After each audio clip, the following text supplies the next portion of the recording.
In his book Cool It, referring to that book again, Bjorn stated that cutting carbon dioxide costs about $20 per ton.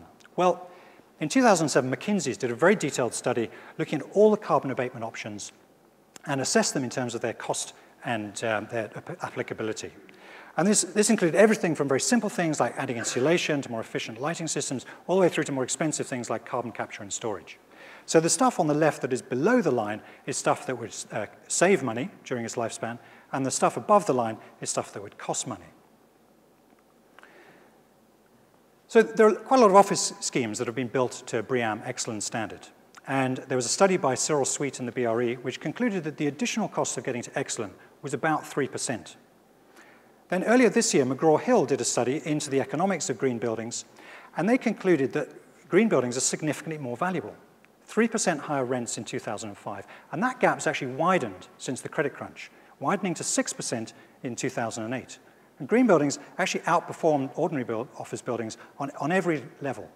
And the most significant one is in running costs. So they're much cheaper to run, and that means that they would be below the line in the McKinsey cost curve. Here's a residential example. This is a scheme that's just been finished. It's called One Brighton. It's zero carbon, and it's built to a completely standard cost. So that also goes below the line. Then Woking Borough Council. They implemented a comprehensive energy strategy, starting with a lot of the quick wins, working through to the more difficult things. They achieved a 75% reduction in carbon emissions, and they saved £5 million in the first 10 years. Now, it seems to me that a recession would be a very good time to roll that out across the country, saving tons of carbon, saving tons of cash. So that means that would also go below the line. And it's worth noting that a lot of the easy wins on this graph are to be found in the construction industry. So now would be an absolutely ideal time for the government to incentivize the upgrading of existing buildings and creating thousands of jobs. With the right fiscal instruments, we could really accelerate the shift towards a low-carbon economy. So we can see that there are lots of ways of cutting carbon and saving money, showing that the figure used by Bjorn of $20 a ton is a very crude assumption. There are some things that cost that, but there's a hell of a lot that doesn't. Now, according to Bjorn, at least until recently, he was saying that cutting a ton of carbon only does $2 worth of good. He says £5 now, so anyway. He also refers in his book to one radical study which suggests that the figure should be $85 a ton. Well, the study he refers to is actually the Stern Review, published by that notoriously radical organization, Her Majesty's Treasury.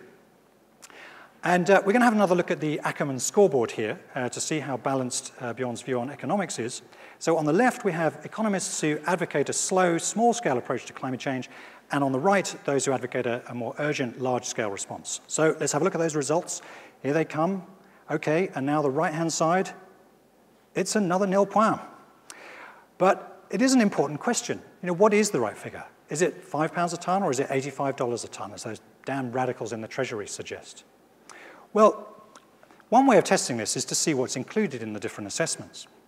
And Stern assumes what is now a much more realistic-looking sea level rise, and it's generally reckoned that it'll be about 8 times as expensive to adapt to a 1 meter rise as it is to a half-meter rise. Another thing that I think is underrepresented in Bjorn's figure is the value of nature, or what's sometimes called ecosystem services. What do we mean by this? Well, ecosystem services refers to all the things that we get from nature free. So things like pollination, oxygenation, coastal protection, food production, and so on. And if you were to have asked a standard economist 15 years ago what the value of this is, they would probably have said, it can't be calculated, so we've ignored it. And then a chap called Peter Bradford threw caution to the wind, and he said, we don't know the right number, but it's not zero. Well, the source of Bjorn's figure for the $2 figure was based mainly on work done prior to the Millennium Ecosystem Assessment. Now, this was a very detailed study involving hundreds of scientists trying to establish what that value of ecosystem services was. And they concluded that it was around $33 trillion a year, roughly equal to the gross global product. Now, call me picky, but that seems like quite a big number to miss out of your calculations. So we can see that Bjorn has raised some very important questions, but I find his analysis to be seriously flawed, the carbon figures particularly so.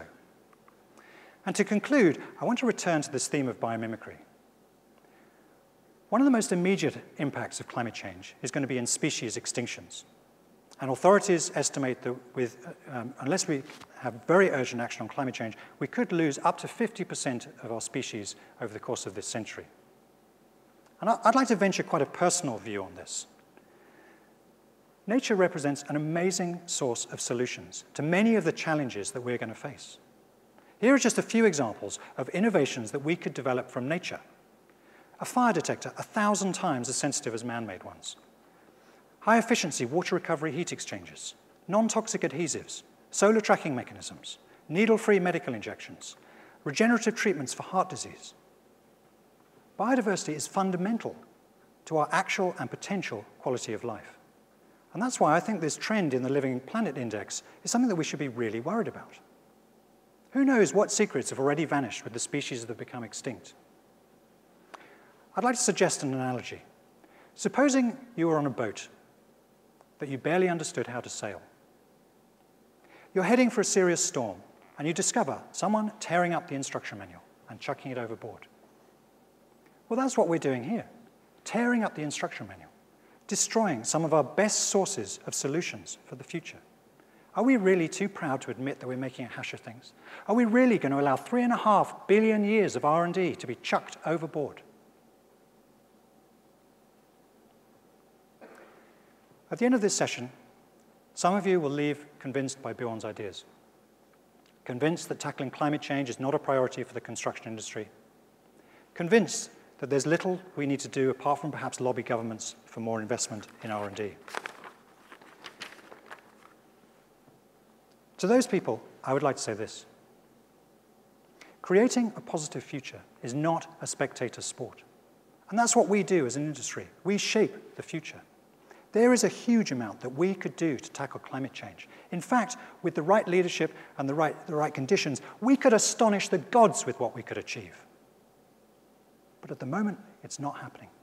We've barely begun. Governments have wasted decades with prevarication, skepticism, and denial. Nevertheless, there's lots of reasons to be optimistic. There are a lot of people now who do want to make a difference.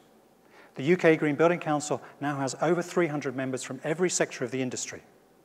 I believe we have the right leadership, and if that's backed up with the right incentives, we could really start to make rapid progress. Astonishing the gods. That's our task. We're in the early stages of what will be the most exciting and challenging period the industry has ever faced. We're at the start of the sustainability revolution. And I firmly believe that the outcome can be inspiring architecture. It can be buildings that are better for people, profit, and the planet. We have some of the best clients and consultants in the world in this country, and we could lead in one of the biggest growth sectors of the next decade, sustainable design, leading the world out of the carbon age. I'd like to finish with one of my favorite quotations. It's from Margaret Mead. Never doubt that a small group of thoughtful, committed citizens can change the world. Indeed, it is the only thing that ever has. And I don't mean this in a self-aggrandizing way. I mean it in the sense that we can all do something. There are hundreds of influential people in this room, and we can all bring about positive change. So let's leave the skeptics behind, and let's astonish the gods. Thank you for listening.